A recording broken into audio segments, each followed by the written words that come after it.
Hi students, in my previous lecture on IPC, we were on the topic of criminal conspiracy. We have seen that there are 4 matters in which even if the accused does not actually commit the actus reus, he is still liable. Whether it was a case of common intention section 34 or it is a case of abetment section 107 or it is a case of criminal conspiracy section 120A defined, or it's a case of common object. We discussed first section 34 in detail, in which we saw that 34 basically is a principle. The basic aspect was firstly making of a common intention and then the furtherance. The emphasis was when a criminal act is done. When we came to criminal conspiracy, we saw that the law of conspiracy in IPC has undergone a huge change. Law of conspiracy अगर हम IPC में जाएं, तो जब 1862 में जब IPC came into action, there was only basically one explicit section, section 107, clause 2, which deals with abetment by conspiracy. However, उसके अंदर एक जो चीज इंपॉर्टेंट है, provided that the act abetted should have been completed. तो अगर act abetted is not completed, then it does not fall under the definition of abetment by conspiracy. कायदे से, as I told you from the very beginning, that conspiracy is basically, it was the law of wrongs. It came into the domain of criminal law at a much later stage. और conspiracy में भी जब तक conspiracy जिस चीज की हुई है, जब तक वो कंप्लीट नहीं होता था, तब तक हम कॉन्स्पिरेसी का ऑफेंस नहीं मानते थे. तो आईपीसी जब शुरू हुई तो एक एक्सप्लिसिट हमारे पास जो सेक्शन था वो था सेक्शन 107, अबेटमेंट बाय कॉन्स्पिरेसी. उसके अंदर एक्ट होना जरूरी था. दूसरा था implied conspiracy belonging to a gang of thugs, चाहे हम 310 में चले जाएं, और belonging to a gang of dacoits और belonging to a gang of thieves. तो belonging itself shows the element of conspiracy. implied conspiracy, ये हमारे पास आईपीसी में दो एस्पेक्ट्स थे, explicit conspiracy और implicit conspiracy के, जब आईपीसी came into vogue.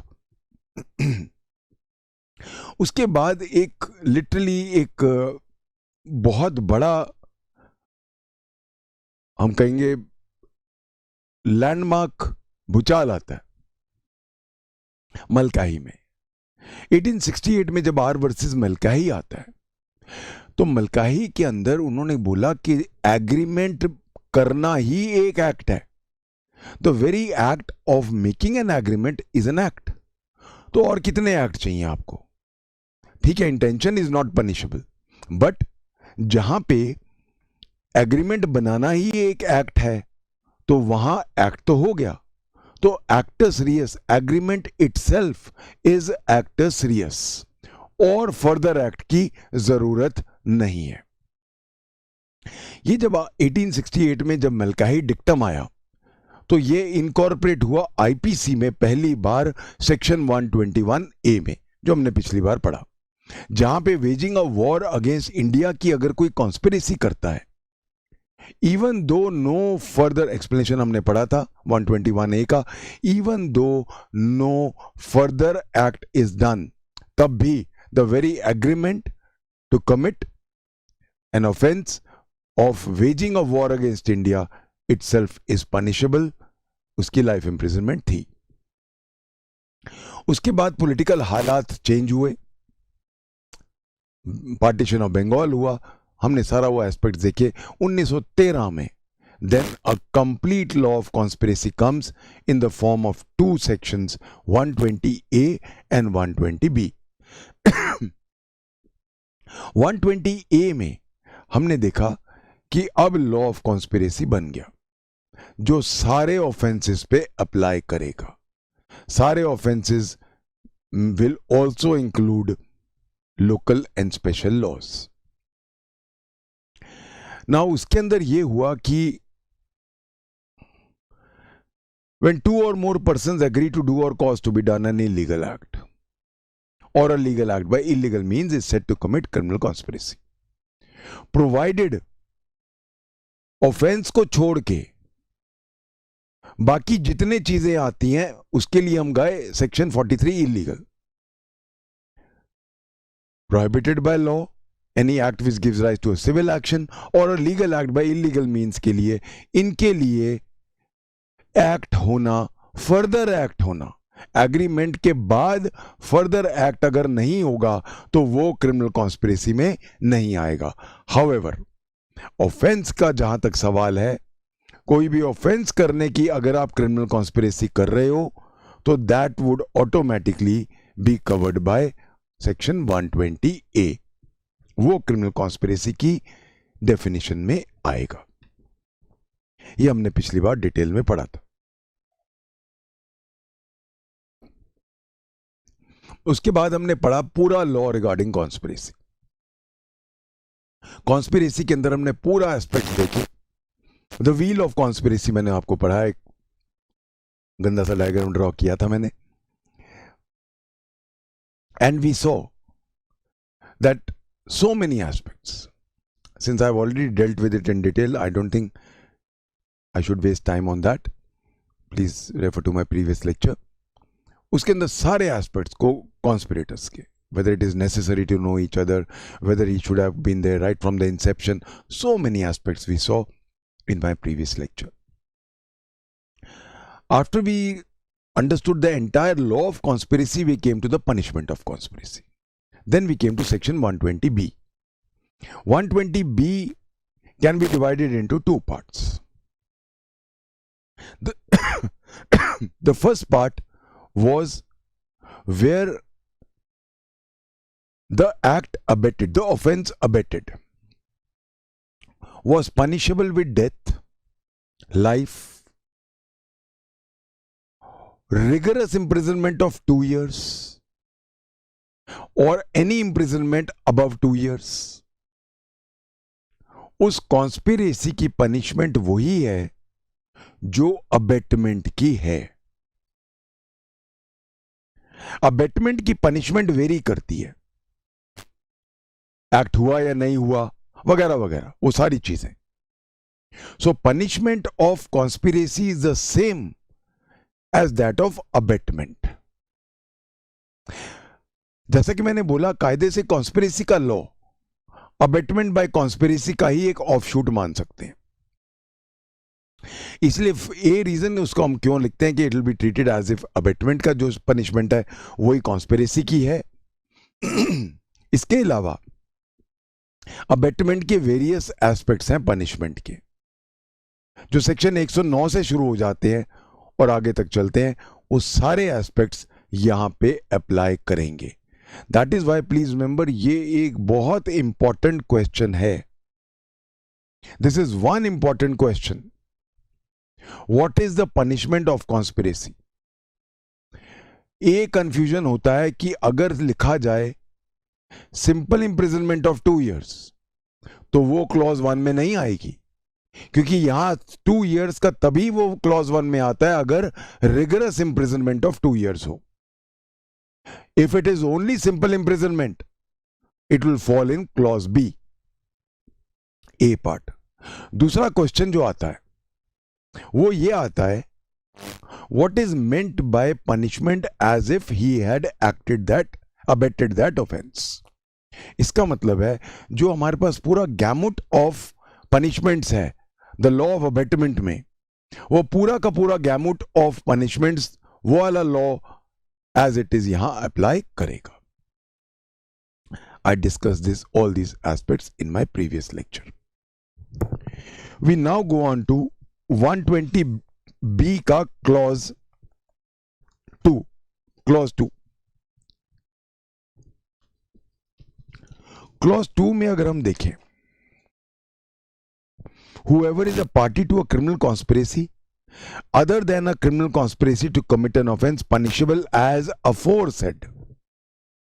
यानी कि अब अगर क्रिमिनल ऑफेंस कोई ऐसा है जिसकी हमने कॉन्स्पिरेसी की है और उसकी पनिशमेंट ए 2 साल है सिंपल इंप्रिजनमेंट या उससे कम।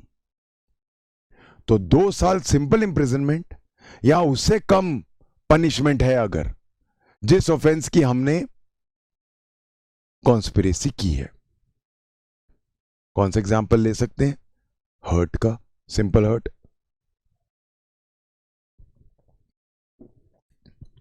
सिंपल हर्ट की सजा 1 साल है। हमने कॉन्स्पिरेसी की, चलो उसको चांटे मार के आते हैं। उससे पहले वो पुलिस के पास भाग गया, हम नहीं मार पाए। Is that punishable? Let's see this, let's go to this. Whoever is a party to a criminal conspiracy other than a criminal conspiracy to commit an offense punishable as aforesaid means as in clause 1 shall be punished। यहां shall be punished है, may भी नहीं है। Please remember, कहीं भी may भी नहीं लिखा है। मे बी का मतलब है जुडिशियल डिस्क्रिशन है कि मैं दूं या ना दूं। क्या है, चांटा मारने की कॉन्स्पिरेसी तो की थी, इतनी छोटी सी बात पे क्या इनको पनिश करना है, जाओ जाओ आगे से मत करना। नहीं, such judicial discretions are not allowed. Shall, that is why shall, हर जगह शैल बी पनिश लिखा है आईपीसी में। तो शैल बी पनिश्ड, तो इवन छोटे से छोटा ऑफेंस उसकी कॉन्स्पिरेसी कर रहे हो वो पनिशेबल है। कितनी पनिशमेंट है? will be punished with an imprisonment of an either description। see, imprisonment for either description का मतलब होता है सिंपल imprisonment और rigorous imprisonment। जहां भी आईपीसी में ये वर्ड आता है either punishment, either description, so imprisonment of either description का मतलब होता है simple या rigorous, whichever। so shall be punished with an imprisonment of either description for a term not exceeding 6 months or fine or both।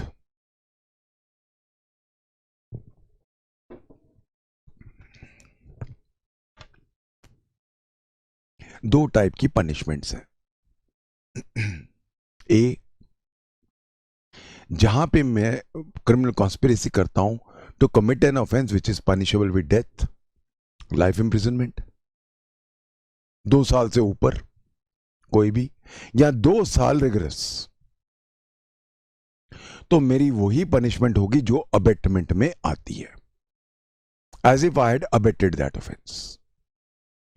जहां पे simple imprisonment 2 साल की है या उससे कम है, then it is covered by clause 2।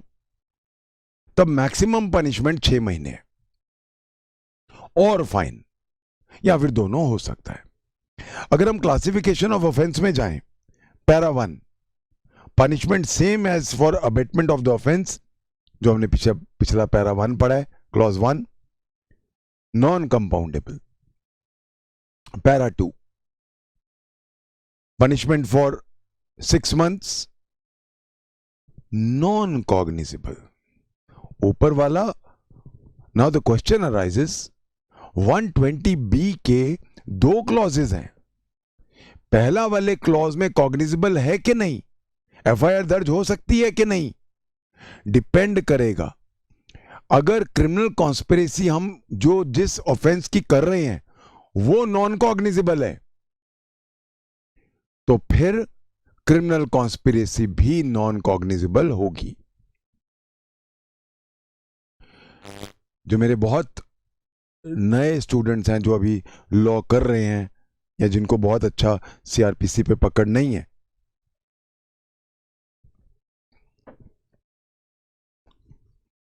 Non cognizable का मतलब होता है जहां पे पुलिस विदाउट वारंट अरेस्ट नहीं कर सकती, ए, बी, पुलिस इन्वेस्टिगेशन नहीं कर सकती, सी, एफआईआर दर्ज नहीं हो सकती। ऐसे केसेस कंप्लेंट केसेस में जाते हैं जो सीधा मैजिस्ट्रेट कॉग्निजेंस लेके सेक्शन 200 सीआरपीसी में खुद इंक्वायरी करता है। तो इसीलिए क्वेश्चन ये, अब ये सारे प्रीलिम्स के क्वेश्चन है आपके, whether clause 120B offences are cognizable और नॉन कॉग्निजेबल। इट डिपेंड्स कि क्रिमिनल कॉन्स्पिरेसी जिस ऑफेंस की कर रहे हो वो कॉग्निजेबल है कि नहीं। If that, for example, we have committed a criminal conspiracy for bigamy, हम आपकी दूसरी शादी करा रहे हैं, उसकी क्रिमिनल कॉन्स्पिरेसी मैं पंडित के साथ करता हूं या अपने दोस्त के साथ करता हूं। 494 is non cognizable. Criminal conspiracy भी नॉन कॉग्निजेबल होगी।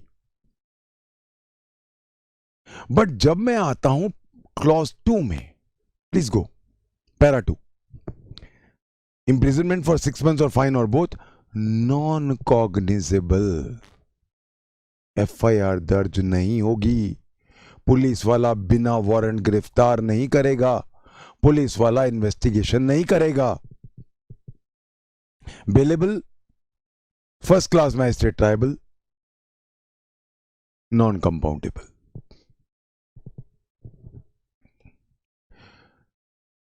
ये क्वेश्चन प्रीलिम्स का है। क्लॉज 2 की कॉन्स्पिरेसी नॉन कॉग्निजेबल है और बेलेबल है। नॉन कंपाउंडेबल है but it is bailable. Para 1 में, क्लॉज 1 में डिपेंड करेगा कि किस ऑफेंस की आप क्रिमिनल कॉन्स्पिरेसी कर रहे हो। If you have committed criminal conspiracy of an offense which is non-bailable, criminal conspiracy is also non-bailable. If you have committed a criminal conspiracy of an offense which is cognizable, this is also cognizable. इसीलिए para 1 और para 2 में बहुत फर्क है। अच्छी तरह ध्यान से पढ़ना।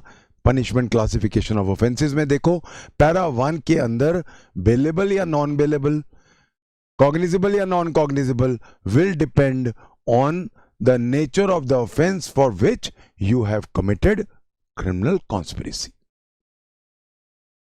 Clause 2 में it is all are bailable, non cognizable, no FIR can be registered. That means अगर आपने चांटा मारने के लिए आपने प्लान बनाया था चांटा मारने का और आपको पुलिस ने पहले पकड़ लिया, पुलिस गिरफ्तार नहीं कर सकती, नॉन कॉग्निजेबल है। तो अगर मुझे सपोज पता चल गया आपने कॉन्स्पिरेसी बनाई थी मुझे पीटने की, तो मैं कहां जाऊंगा? सीधा कोर्ट में सेक्शन 200 में कंप्लेंट डालूंगा। आई होप एवरीबडी सी, ये बारीकियां हैं आईपीसी की, ये बारीकियां पकड़नी शुरू कर दो, क्योंकि इतना मैं आपको बताता हूं जिसको आईपीसी पढ़नी आ गई वो कोई भी लॉ पढ़ सकता है।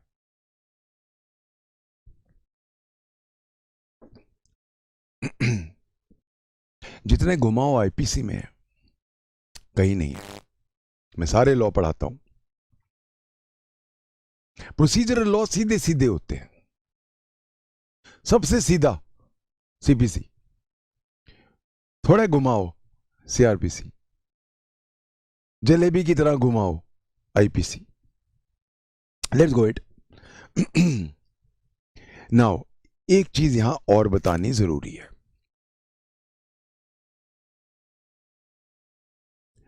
अब आप सोचो, कॉमन सेंस लगाते हैं, चांटा बनाने के प्लान तो हम बहुत बार लगाते रहते हैं।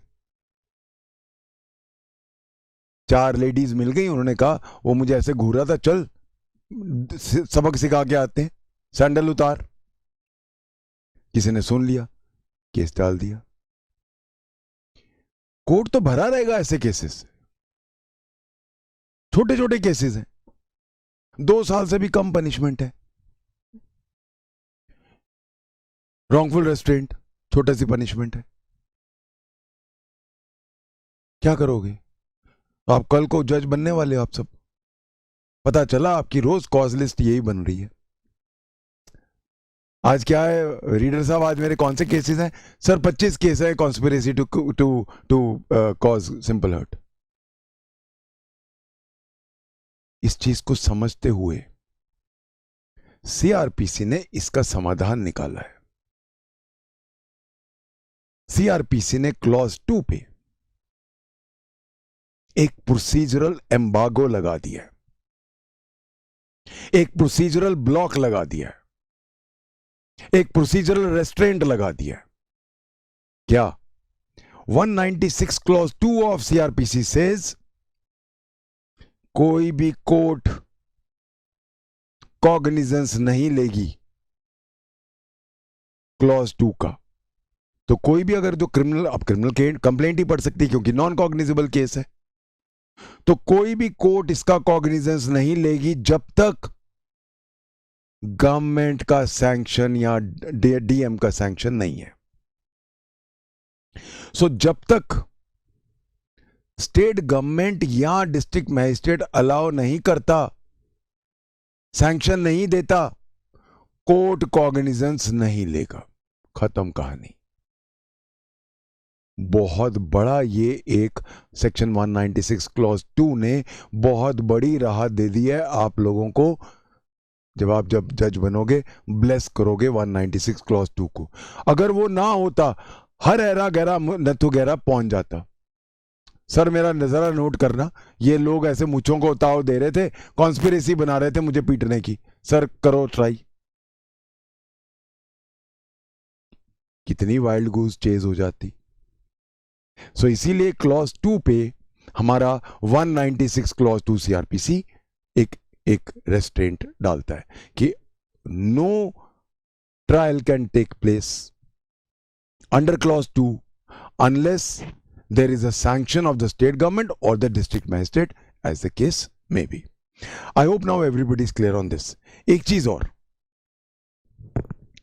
suppose conspiracy इंडिया से बाहर हुई,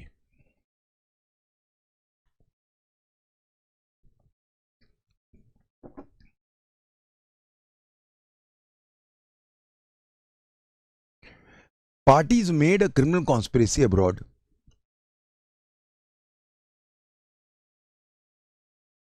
तब भी यहां प्रोसिक्यूट करने के लिए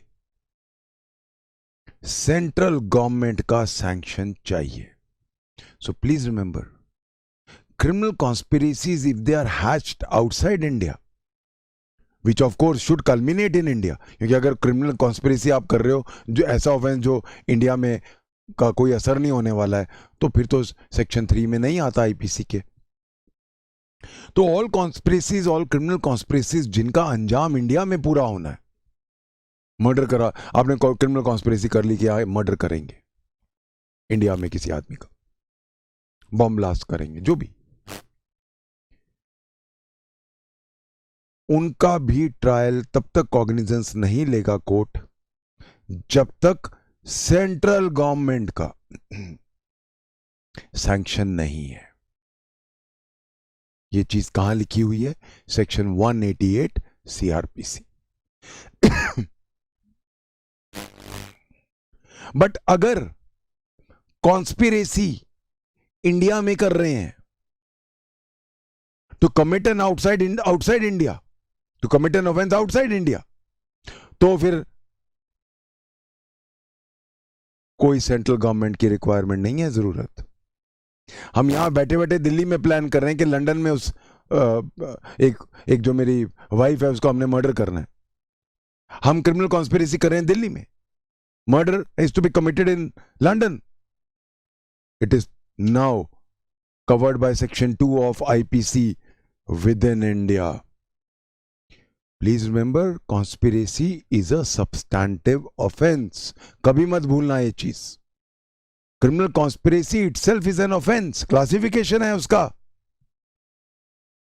तो वो खुद एक substantive offense है। तो अगर conspiracy इंडिया में आप कर रहे हो, चाहे उसका अंजाम बाहर है इंडिया से, it is punishable in India.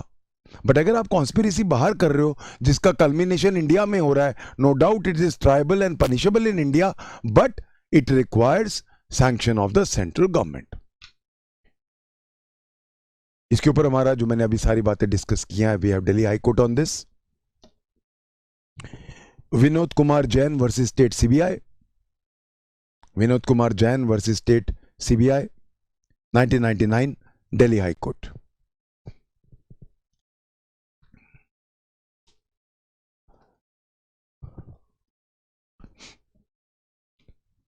We finish the law of conspiracy. I hope everybody is absolutely clear on the nitty-gritties of this rather complex law.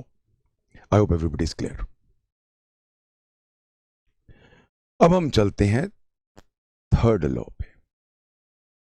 पहले हमने डिस्कस किया 34, फिर हमने डिस्कस किया क्रिमिनल कॉन्स्पिरेसी। अब हम डिस्कस करेंगे abetment, the law of abetment. Let's go on to this.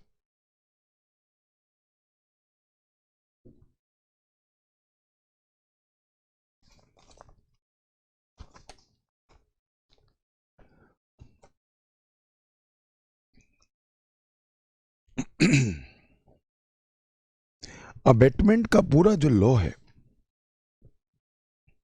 वो एक बहुत इंपॉर्टेंट लॉ है हमारा। चैप्टर 5 पूरा ऑफ अबेटमेंट है। अबेटमेंट का कंटिन्यूएशन है criminal conspiracy, chapter 5A।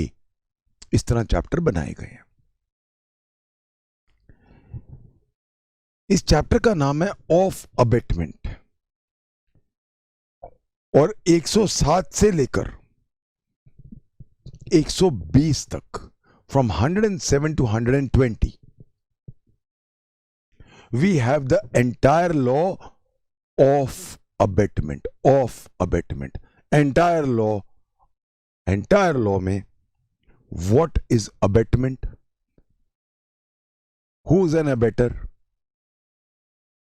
under what circumstances, what punishments are there in abatement.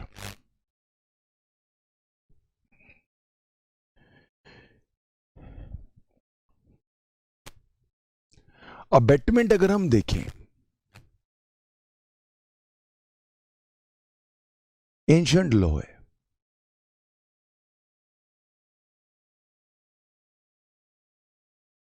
Hindu law में अबेटमेंट इज रिकॉग्नाइज्ड।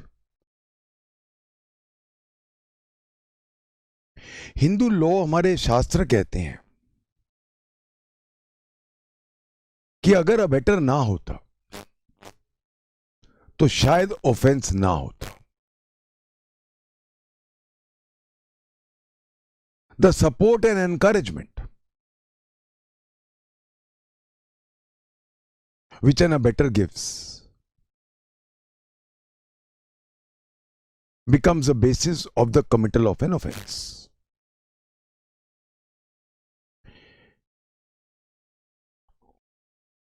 अबेटर बहुत तरह के हो सकते हैं। हिंदू लॉ में 6 टाइप के अबेटर बताए गए हैं। As a general rule, Hindu law में ओनली हाफ पनिशमेंट, जो एक्टर सीरियस करने वाला है उसकी सजा की आधी सजा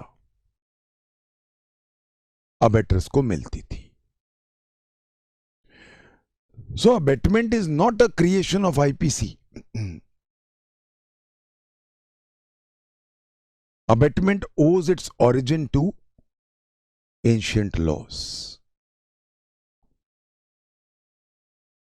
अगर मैं हिंदू लॉ में आऊं, जो 6 टाइप के हमारे पास अबेटर्स हैं, उनमें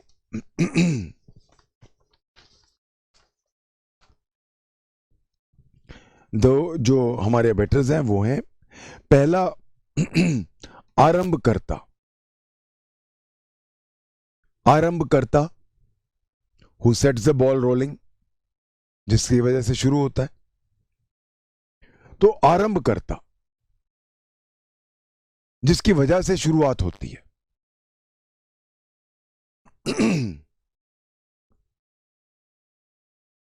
आगे जाके हम देखेंगे अबेटर बाय इंस्टिगेशन काफी कुछ इस हद में आता है, बट अभी हम we will not compare the modern law and Hindu law. तो आरंभकर्ता दोष भाग, DOSHBHA की दोष भाग। दोष भाग का मतलब होता है पार्टिसिपेटर, जो आपके साथ पार्टिसिपेट करता है। थर्ड, आश्रय, ASHRAYA, आश्रय। आश्रय मतलब जो हार्बर करता है, जो आश्रय देता है आपको। चौथा है सहायक, SAHAYAK, जो आपको मदद करता है, एड करता है। पांचवा है मार्ग अनुदेशक, MARGANUDESHAK,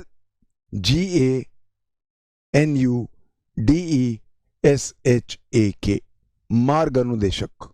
मार्ग अनुदेशक जो रास्ता दिखाता है, जो मार्ग दिखाता है ऑफेंस का। एंड लास्टली अनुमोदक, ANUMODAK, अनुमोदक, जो सपोर्ट करता है, जो इसको नॉर्मली एल्डर होता है, वेरी गुड करो इसको, वो तो जो सपोर्ट करता है। ये 6 टाइप के अबेटर्स हैं हिंदू लॉ में, और इन सबको जो सजा एक्चुअल ऑफेंस करने वाले को मिलती है, उसकी आधी सजा इनको मिलती है हिंदू लॉ में।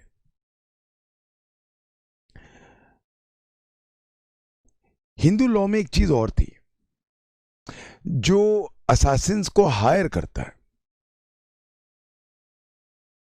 खुद नहीं करता, लोगों को हायर करके उनसे कराता है, तो हिंदू लॉ में उसको 4 गुना ज्यादा सजा मिलती है, 4 टाइम्स। ये कुछ हमारे हिंदू लॉ के एस्पेक्ट्स हैं। Whether we go to Manusmriti के आगे हम जब आते हैं, बहुत सारे शास्त्रों में ये चीजें निकलती हैं। So I hope you are clear on one aspect, that the law of abetment is an ancient law. It is as ancient Vedic law. जब हम कॉमन लॉ में आते हैं, इंग्लिश लॉ में, common law is very important aspect, क्योंकि common law IPC नया penal code लिखा गया था, और बहुत सारे एस्पेक्ट्स कॉमन लॉ के उसमें रिफ्लेक्ट होते हैं। तो बहुत सारा कॉमन लॉ हमें IPC में नजर आता है, जैसा कि और लॉज में भी आता है। अगर हम इंग्लिश लॉ की बात करें,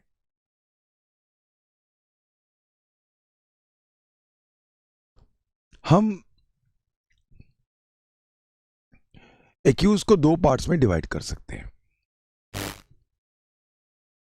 प्रिंसिपल एंड असेसरी। प्रिंसिपल भी 2 पार्ट्स में फर्स्ट डिवाइड होता है, principal of the first degree and principal of the second degree. Principal कौन होता है? जो एक्ट सीरियस कर रहा है, जो मौके पे है, जो एक्चुअल ऑफेंस कर रहा है, principal. Principal of the first degree कौन है? अगर मर्डर का केस करें, जो एक्चुअल गोली मार रहा है। Principal of the second degree कौन है? जैसा हमने पढ़ा था बरिंदर कुमार घोष में, नजर रख रहा था, मर्डर नहीं कर रहा था, गोली वो नहीं चला रहा था, नजर रख रहा था। तो 2 टाइप के प्रिंसिपल्स कॉमन लॉ रिकॉग्नाइज करता है, principal of the first degree, principal of the second degree. Accessories भी 2 तरह के हैं कॉमन लॉ में। Accessory before the fact, accessory after the fact. Accessory before the fact, before the offence took place, उसके पहले कौन? मददगार। इंडियन लॉ में हम उसको अबेटर कहते हैं. So who is an abettor? Accessory. Accessory कौन होता है? Accessory basically word English law का है. नॉर्मल वर्ड्स में हम इसको एकम्प्लिस कहते हैं. तो accessory before the fact, abettor. Accessory after the fact, offence होने के बाद जो मदद करता है, आईपीसी में हम उसको हार्बरर कहते हैं. अगर हम ये इंग्लिश लॉ के चारों वर्ड्स को ले लें, तो जहां हम वर्ड यूज करते हैं principal of the first degree and principal of the second degree, IPC treats them equally. हम देख चुके हैं वरिंदर कुमार घोष में. तो जहां पे principal of the first degree, जो छुरा मार रहा है, जो गोली चला रहा है और जो नजर रख रहा है, बराबर के गुनहगार हैं. IPC treats them on an equal footing, on an equal status. But जहां तक इंग्लिश लॉ का सवाल है, accessory before the fact, accessory after the fact बराबर का ट्रीटमेंट है. इंडियन लॉ में नहीं है. इंडियन लॉ का एक बेसिक एस्पेक्ट बताता हूं. Moment the object of the offence has been achieved, liability खत्म, फिनिश. इंडियन लॉ ऑफेंस के एंगल से लिखा गया है. एक बार जो चीज हमने ऑफेंस करना था वो खत्म. उसके बाद में जो प्लेयर आते हैं, उसके बाद में कोई एकम्प्लिस आता है, एसेसरी आफ्टर द फैक्ट आता है, वो ऑफेंस के लिए लायबल नहीं है. Anybody who joins as an accomplice after the offense has been committed becomes a harborer.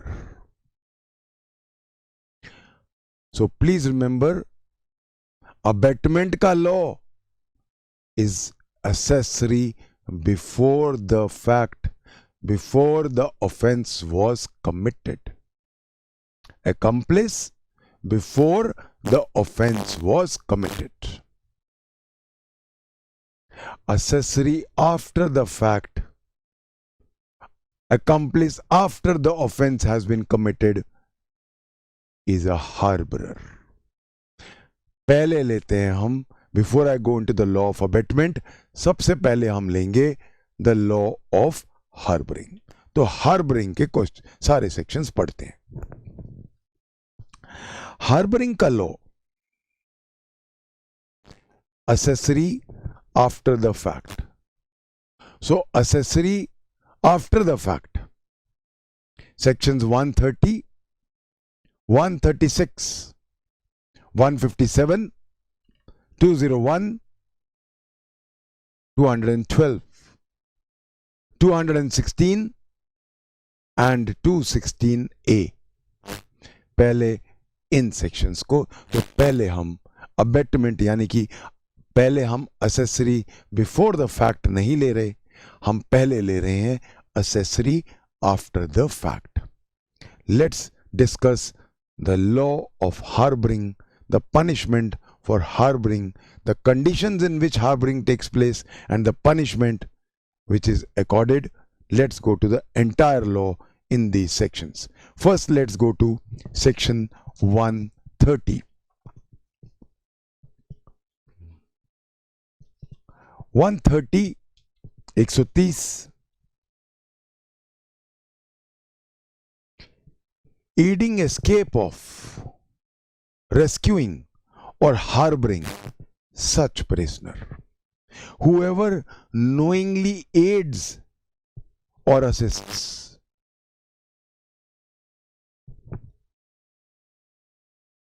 Whoever knowingly, जानबूझ के, जानते हुए, गलती से मैंने कर दिया, वो ऑफेंस नहीं है. तो नोइंगली का मतलब है मुझे मालूम है, आई नो इट। एक प्रिजनर है जो जिसकी हम बात कर रहे हैं, प्रिजनर ऑफ वॉर है, स्टेट प्रिजनर है, वो भाग गया जेल से। मैं अपनी गाड़ी जा रहा हूं, वो जान के जमीन पे गिर जाता है, सड़क पे ऐसे गिर जाता है जैसे अधमरा है। मैं निकलता हूं, मैं तो क्या हो गया सर, मुझे लगता है दिल का दौरा पड़ गया। मैं उसको आउट ऑफ कंपैशन उसको उठा के हॉस्पिटल ले जाता हूं या उसको लिफ्ट दे देता हूं। नोइंगली नहीं है। तो पहला एस्पेक्ट क्या है, अगर आप मेरे को 130 से चार्ज कर रहे हो तो पहले चीज मैं क्या प्रूव करूंगा, सर नोइंगली नहीं था।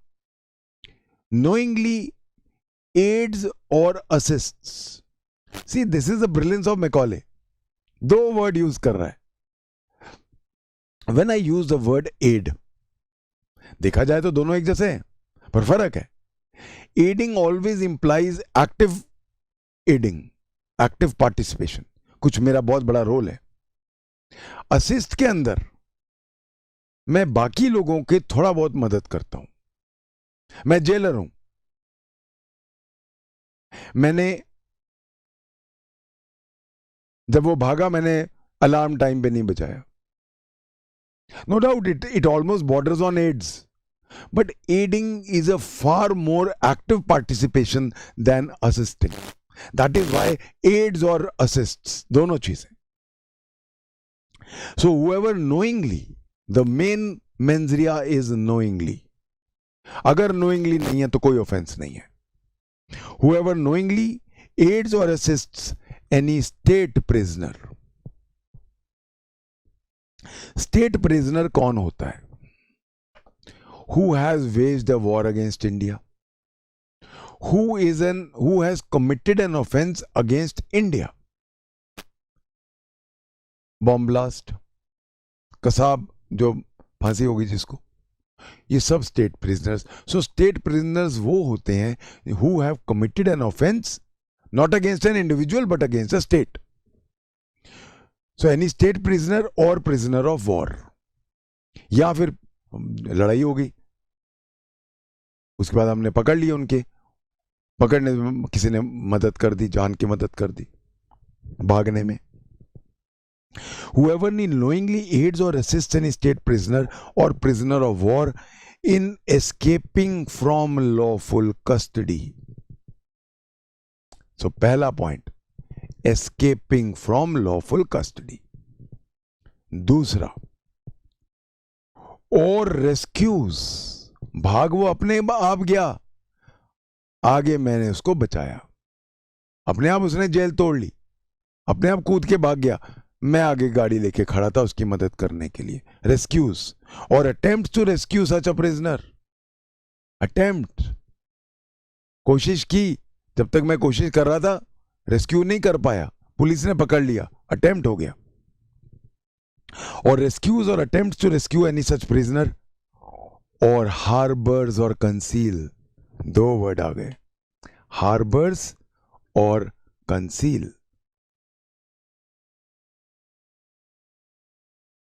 क्या फर्क है दोनों में?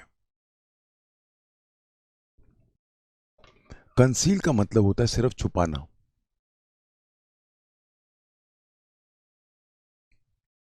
पहला था मैंने आपको खुद भगाया, दूसरा मैंने आपको रेस्क्यू किया, तीसरा आप मेरे घर आ गए, मैं अपने घर में नहीं छुपाया, मेरा एक गोडाउन है, उस गोडाउन में मैंने आपको लॉक करके ताला मार के आ गया,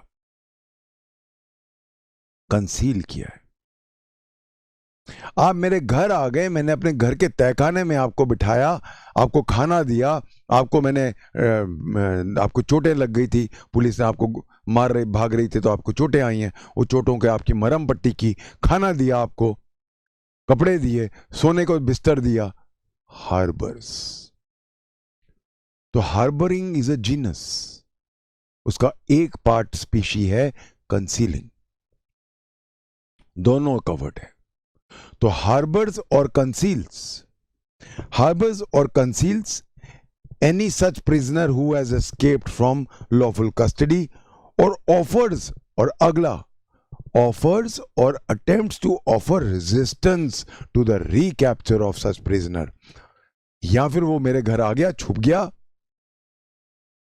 पुलिस आ गई, पुलिस के ऊपर हमने फायरिंग किया या पत्थर मारे, रेजिस्टेंस किया, वो भी कवर्ड है.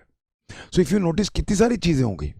इफ यू नोइंगली एड और असिस्ट ए इन एस्केपिंग, बी रेस्क्यूइंग, सी हार्बरिंग और concealing,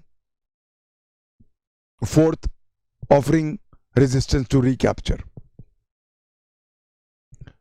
Life imprisonment shall be punished with life imprisonment or imprisonment of either description for a term which may extend to 10 years and fine.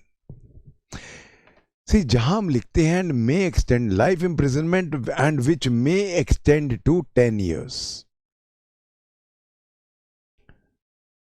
जहां भी हम लिखते हैं it may extend to 10 years, it gives judicial discretion. whenever I say extend up to 10 years, court की मर्जी है कि वो 10 साल में आपको कितनी सजा देना चाहे. 1 साल देना चाहे, 10 साल देना चाहे, ये कोर्ट का प्रेरोगेटिव है, depending on the nature of the offence and depending on your role and how dangerous you are as a state prisoner. Explanation. A state prisoner or a prisoner of war who's permitted to be at large on his parole within certain limits in India is said to escape from lawful custody if he goes beyond the limits within which he is allowed to be at large. कई बार क्या होता है कि एक state prisoner को हमने एक कोई प्रिजनर ऑफ वॉर को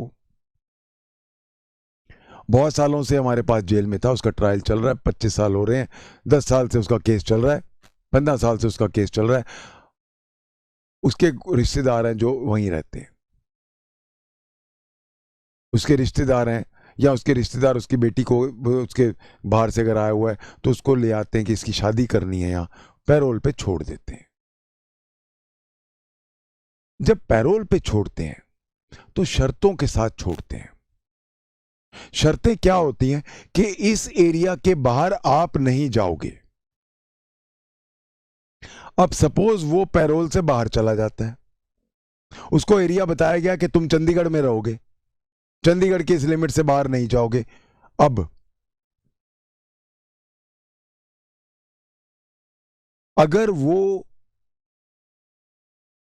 स्टेट प्रिजनर चंडीगढ़ से बाहर चला जाता है, अगर वो अकेला अपने आप जाता है, कोई इसकी मदद नहीं कर रहा, तब तो वो खुद पनिशेबल होगा, अपने आप उसको लॉ देखेगा. पर अगर कोई उसकी मदद करता है, नोइंगली वो सारी चीजें करता है, वो भी इसी डेफिनेशन में आ जाएगा. So it is not only a state prisoner, it is also a state prisoner जिसको सरकार ने पैरोल पे छोड़ा है. पैरोल की हमने इफ्स एंड बट्स लगाए हैं, पैरोल पे हमने रेस्ट्रेंट्स लगाए हैं और उसको बोला है इस दायरे से बाहर नहीं जाना. अब अगर कोई उसकी मदद करता है उस दायरे से बाहर ले जाने के लिए, उसको एस्केप करने के लिए हार्बर करता है, कंसील करता है, जो कुछ भी हमने अभी पढ़ा है, या रेजिस्टेंस करता है, जो अगर पुलिस उसको पकड़ने आती है, वो ही is committing the same offence जो हमने ऊपर लिखा है. तो he commits the offence under section 130. So I hope everybody is now clear about section 130. The next section is section 136. Harboring a deserter. Who's a deserter? जिसको हम हिंदी में कहते हैं भगोड़ा, जिसको घोषित कर दिया गया है भगोड़ा. कहां से? नॉर्मली इसमें हम डिजर्टर किसको मान रहे हैं? Deserter is a generic term. However, in the context of this section 136, deserter means who has deserted the armed forces. See, अगर armed forces से कोई भाग गया, भगोड़ा हो गया, it's a very serious thing. War होने वाली है, लोग डर के मारे भाग गए, जवान भाग गए, ऑफिसर भाग गए. You are not supposed to harbor them. If you harbor them, you are punishable. Let's go to section 136. 136. Whoever except as herein after expected, knowing or having reason to believe. अब knowing के बाद अगला point आ गया reason to believe.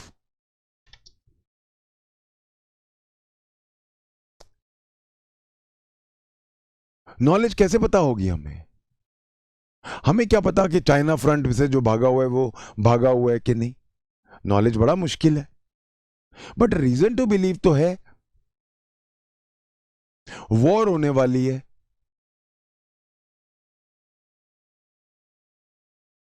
JCO घर आ गया, सबकी छुट्टी बंद है, और भी 10 आर्मी वाले हैं, सबकी छुट्टी बंद है, सबकी वाइफ सुबह चिल्ला रही होती कि क्या है जी, सब चले गए. ये घर आ गया. रीजन टू बिलीव है. ऑलवेज रिमेंबर, जहां भी रीजन टू बिलीव आ जाता है, बहुत डेंजरस फ्रेज है, क्योंकि यहां पे जो मापदंड है वो एक रीजनेबली प्रूडेंट मैन का हो जाता है. अगर कोई भी रीजनेबली प्रूडेंट मैन सोचता कि ऐसा हुआ होगा, तो वो ही पैमाना आपके लिए लगेगा, वही मापदंड आप पे लगेगा. So that means even if I have reason to believe, knowledge तो छोड़ दो, हाउ विल आई नो कि ये भागा हुआ है, इसकी यूनिट तो पता नहीं कहां, हमें तो ये भी नहीं पता होते यूनिट्स कहां मूव करती रहती हैं, तो हमें क्या पता. बट वॉर के टाइम पे ये घर कैसे बैठा है, हट्टा कट्टा है, कोई चोट भी नहीं लगी. और भी 1000 चीजें होती हैं पता चलने की. रीजन टू बिलीव, और having reason to believe that an officer, कोई किसी को नहीं बख्शा है, सारे officer, soldier, sailor, airman in the army, navy और एयरफोर्स, सब सारे arm forces of the government of India has deserted harbour such officer, soldier, sailor और एयरमैन. तो भगोड़े को जानते हुए कि ये आदमी भागा हुआ है, या सिर्फ ये रीजन टू बिलीव होते हुए कि ये आदमी डिजर्ट किया हुआ है, आपने उसको पनाह दे दी, आपने उसको हार्बर कर दिया, shall be punish with an imprisonment up to 2 years. 2 साल की इम्प्रिजनमेंट है अगर आप उसको हार्बर करते हो, और फाइन और बोथ. एक एक्सेप्शन है. This provision does not extend to the case in which harbor is given by a wife to her husband. Wife is not liable अगर वो अपने husband को हार्बर करती है, इवन अगर उसको पता भी है कि ये भगोड़ा है. ये क्वेश्चन आपकी प्रोपोजिशन का बनता है. Please be very careful. ऐसे क्वेश्चंस आएंगे, प्रीलिम्स में भी आ सकता है, मेंस में भी आ सकता है, कि एक आर्मी का भगोड़ा है, घर भाग के आ गया, वाइफ ने उसको छुपा लिया, खाना भी दे रही है, केयर भी कर रही है, पुलिस आके या आर्मी मिलिट्री पुलिस आ जाती है, उसको पकड़ के ले जाती है. Is the wife liable under IPC section 136? No, there is no liability. Very clearly it has been written. एक थोड़ा सा एस्पेक्ट और आता है, वाइफ टू हर हस्बैंड लिखा है. आजकल तो आर्मी में वाइफ्स भी हैं, मतलब विमेन भी हैं, तो अगर वुमन भगोड़ा हो ये कवर नहीं किया गया, but we will go by liberal interpretation of statutes, और हम मान लेंगे क्योंकि जब ये आईपीसी लिखी गई थी तब women were not there in army, air force और नेवी, पर आज के दिन में तो बहुत सारी हैं, तो हम इसको एक्सटेंड कर सकते हैं by a wife to her husband, or by taking a liberal interpretation of statutes by a husband to her wife. यानी कि spouse will not be liable under section 136 if he or she harbors a deserter from any of the armed forces. इसका अगर हम classification of offence देखें, 2 years cognizable है, FIR दर्ज होती है, बेलेबल है, एनी मैजिस्ट्रेट ट्राइबल है. सी, जब मैं कहता हूं any magistrate tribal and non compoundable, 2 words मुझे डिस्कस करने हैं. ट्रायल जो है वो हमारे सीआरपीसी के फर्स्ट शेड्यूल में लिखा है कि कौन सा ऑफेंस कौन सा कोर्ट ट्राई करेगा। मोटा मोटा दो तरह के कोर्ट्स हैं, session court and magisterial courts. Session courts में तीन तरह के जज आते हैं, सेशन जज, एडिशनल सेशन जज एंड असिस्टेंट सेशन जज, जहां जहां जिन स्टेट्स में है। मैजिस्ट्रेट्स में दो तरह के मैजिस्ट्रेट आते हैं, magistrate of the first class जो आप बनोगे जेएमआईसी, and magistrate of the second class जो हर जगह नहीं है पर कई स्टेट्स में है। उनकी पावर्स ऑफ कोर्स बहुत कम है सेकंड क्लास के एज कंपेयर टू क्लास 1, वो हम सीआरपीसी में देखेंगे। इवन जो सीजेएम होता है वो क्लास 1 मैजिस्ट्रेट होता है, या एडिशनल सीजेएम जो होता है वो भी क्लास 1 होता है। तो इसीलिए ट्राइबल बाय एनी मैजिस्ट्रेट जहां लिखा है क्लासिफिकेशन में, इसका मतलब है it can be tried bye class 1 और क्लास 2 मैजिस्ट्रेट। तो जहां ट्राइबल बाय मैजिस्ट्रेट आ गया वहां ये सेशन में नहीं जाता। सेशन में कौन से केसेस जाएंगे? जो बहुत सीरियस ऑफेंसेस हैं, only very serious offences go to session trials. I hope everybody is clear about the class. जहां तक नॉन कंपाउंडेबल ऑफेंसेस भी दो तरह के हैं, compoundable and non compoundable. Compoundable offences वो हैं जिनको हमने लिस्ट बनने डाल दिया है सेक्शन 320 सीआरपीसी में। उसके अंदर भी दो लिस्टें हैं, clause 1 and clause 2। Clause 1 without the permission of the court, clause 2 with the permission of the court. Compoundable cases वो हैं कायदे से जो बेसिकली सिविल रॉन्ग्स हैं, जिनको हमने क्रिमिनल ऑफेंस का स्टेटस दे दिया। उससे ज्यादा पब्लिक में दहशत नहीं होती। Basically it is a civil wrong between two parties which has been elevated to the level of an offence, वो कंपाउंडेबल है। जो सेक्शन 320 के दोनों क्लॉजेज में 1 और 2 में नहीं आते हैं वो नॉन कंपाउंडेबल है। कंपाउंडेबल का मतलब क्या होता है? आपस में कॉम्प्रोमाइज करके खत्म कर सकते हैं। तो क्लॉज 1 में अगर हम जाएंगे 320 के, तो वो हम कॉम्प्रोमाइज आउट ऑफ कोर्ट भी कर सकते हैं, बस कोर्ट को इन्फॉर्म करना है। और दूसरे मैटर्स जो होते हैं वो कोर्ट की परमिशन से ही कंपाउंड होते हैं, नहीं तो नहीं होते हैं। आई hope everybody is clear about section 136, harbouring a deserter. The next section is section 157. 157, whoever harbors, receives or assembles in any house or premises, in his occupation or charge or under his control, any persons knowing that such persons have been hired, engaged or employed, or are about to be hired, engaged or employed to join or become members of an unlawful assembly, shall be punished with 6 months or fine or both. Unlawful assembly बन गई। What is an unlawful assembly? Defined in section 141 IPC.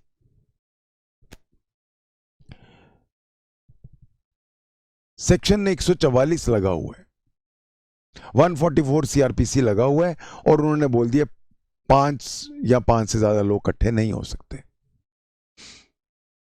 आप चाहते हो कि कल सुबह हम, जैसे ही प्राइम मिनिस्टर आ रहे हैं, उनकी विजिट है, हम इकट्ठे कर लेते हैं रात को लोग, ताकि सुबह जैसे ही वो आए तो हम सब काले झंडे लेके आ जाएं। Now anybody who harbours, receives or assembles, तीनों, उनको हार्बर करता है, उनका ख्याल रखता है, खाना देता है, सोने की जगह देता है, वगैरह वगैरह, या उनको रिसीव करता है, उतरवाता है उनको कि चलो यहां आ जाओ, और assembles, यहां आ जाओ, मेरे घर में इकट्ठे हो जाओ सारे, assembles in any house, any, not necessarily my house, any house और प्रेमिसेस या कोई और जगह है, खेत में एक आउट हाउस बना हुआ है, एक फार्म हाउस बना हुआ है, कुछ भी हो सकता है, इन अ हाउस और प्रेमिसेस, दुकान भी हो सकती है, कुछ भी हो सकता है, इन हिज ऑक्यूपेशन और चार्ज और अंडर कंट्रोल, जो मेरी अपने ऑक्यूपेशन में है या मेरे को दिया हुआ है, मेरा मालिक बाहर रहता है, मेरे को चार्ज में दिया हुआ है या मेरे कंट्रोल में है, वो मुझे पता है कि वो जो उसका मालिक है उसने कहा तुम देखते रहना, मेरा खेत के अंदर एक फार्म हाउस है, कुछ भी हो। तो कोई भी अगर इनको हार्बर करेगा, रिसीव करेगा या असेंबल करेगा, कौन, किन लोगों को, एनी पर्सन्स नोइंग कि ये लोग शोर मचाने के लिए, दंगा करने के लिए हायर किए गए हैं, इन लोगों को हमने बाहर की स्टेट से मंगवाया है, they have been hired और they have been engaged। Hire के अंदर पैसे मिलते हैं, एंगेज के अंदर अपने आप ही आ जाते हैं, और एम्प्लॉयड, तीनों, चाहे पैसे दिए चाहे अपने आप आ गए या किसी ने उनको एम्प्लॉय करके भेजा है, व्हाटएवर। सो हायर्ड, एंगेज और एम्प्लॉयड और आर अबाउट, या फिर उनको अब हायर करने वाले हैं। हम पहले इकट्ठे कर लो, फिर कल इनको बोलेंगे क्या तुमने करना है, कल तुमने पत्थर मारने हैं। और about to be hired, engaged और एम्प्लॉयड टू ज्वाइन और become members of unlawful assembly. ये जो लोग आज मैं इकट्ठे कर रहा हूं 30-40, ये कल को अनलॉफुल असेंबली बनेंगे, कल ये कारकेड पे पत्थर मारेंगे, कल ये जो कारकेड आ रहा है प्राइम मिनिस्टर का उसके आगे लेट जाएंगे, दंगा करेंगे। तो जो भी इनको हार्बर करेगा या रिसीव करेगा या असेंबल करेगा, जो भी, 6 महीने की सजा है और फाइन है या दोनों है। इसका क्लासिफिकेशन ऑफ ऑफेंस देखें, 6 महीने कॉग्निजेबल है, एफआईआर है, बेलेबल है, tribal by any magistrate, non compoundable है। I hope everybody is clear about these 3 sections. We have run out of time. I'll take it up from here tomorrow. Thank you. God bless.